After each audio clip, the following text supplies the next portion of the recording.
ഇന്ന് December 14th ഞങ്ങൾ മുരളിയുടെ ബർത്ത്ഡേക്ക് പോവുകയാണ്. അപ്പോൾ മുരളിയേട്ടാ നമുക്ക് ഡിന്നർ കഴിക്കാൻ പോവാം. ഓക്കെ, മുരളിയുടെ എങ്ങോട്ടോ കൊണ്ടുപോകുന്നെന്ന് പറഞ്ഞിട്ടുണ്ട്. എങ്ങോട്ടാന്ന് ഒരു പിടിയില്ല. എന്റെ അടുത്ത് ഡ്രസ് ഇടാൻ പറഞ്ഞു, വണ്ടിക്കകത്ത് കയറിയിരിക്കുവാണ്.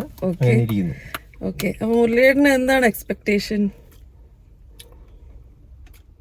എന്റെ അടുത്ത് രണ്ടുപേര് ഡിന്നറിനാണെങ്കിലും എന്റെ ഒരു ഊഹത്തിൽ ഒരു കുറച്ചു പേര് കാണണം എന്നാണ് എന്റെ ഒരു വിശ്വാസം. അങ്ങനെ എക്സ്പെക്ടേഷൻ ഉണ്ടോ? അത് പറഞ്ഞത് ആര് വരാനാണ് ആഗ്രഹം എന്ന് ചോദിച്ചപ്പോ നന്ദു നന്ദു അതെനിക്ക് ഏതായാലും പറ്റത്തില്ല.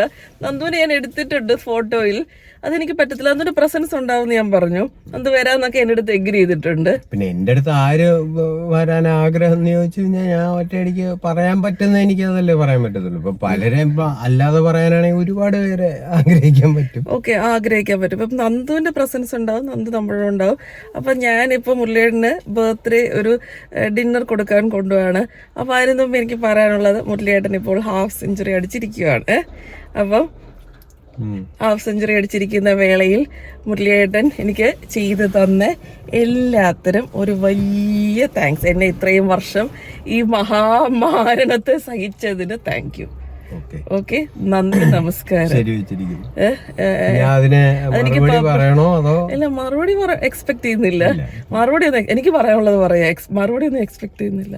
അതിപ്പോ നമുക്ക് ഞാൻ പറയുന്നത് ഓരോരുത്തർക്ക് മറുപടി വേണ്ട, നമുക്ക് പോണം, ലേറ്റ് ആയി. അതങ്ങനെയല്ല. ജീവിതം ഒട്ടും എളുപ്പമല്ലായിരുന്നു എന്ന് എനിക്കറിയാം. ജീവിതം എളുപ്പമല്ലാത്ത ഇപ്പം നമ്മള് മുൻപേ തന്നെ നമ്മൾ രണ്ടുപേരും കല്യാണം കഴിക്കണമെന്നും നന്ദൂന്നൊരു മോളുണ്ടാവണം, ആ മോൾ ഇത്ര വയസ്സിൽ പോകണം എന്നൊക്കെ ഫിക്സ്ഡ് ആണെന്നാണ് എന്റെ ഒരു ധാരണ. അതാരും വിചാരിച്ചാലും മാറ്റാൻ പറ്റില്ല. ഞങ്ങള് മൂന്നാമത്തെ ജന്മം ഒരുമിച്ചാണെന്ന് പറയപ്പെടുന്നു. അണ്ടർഗോ ചെയ്യുന്ന എല്ലാ കാര്യങ്ങളും അതങ്ങനെ തന്നെ അണ്ടർഗോ ചെയ്യാൻ വിധിച്ചിട്ടുണ്ടെങ്കിൽ അതങ്ങനെ തന്നെ ചെയ്തേ പറ്റത്തുള്ളൂ. അപ്പോൾ ഇപ്പൊ ഇനിയും ഒരു 50 വർഷം കൂടെ നമുക്ക് ഇതേപോലെ കുഞ്ഞു കുഞ്ഞു വഴക്കുകളും കുഞ്ഞു കുഞ്ഞു സന്തോഷങ്ങളും ഒക്കെ ആയിട്ട് ഒരുമിച്ച് മുന്നോട്ട് പോകാം.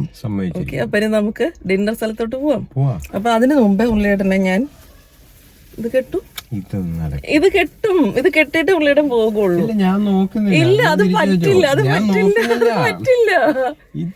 ഇല്ല, ഇത് നടന്നേ പറ്റുള്ളൂ. ഇതിങ്ങനെ ഞാൻ കൊണ്ടുപോകുള്ളൂ.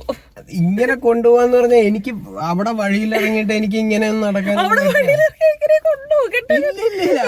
അതേ നടക്കൂ. ഇങ്ങനെ ഞാൻ കൊണ്ടു കെട്ടിക്ക്. സമയം ലേറ്റ് ആണ്, 6:30 അവിടെ എത്തേണ്ടത്. ഇപ്പൊ 6:30 കെട്ടിക്ക്.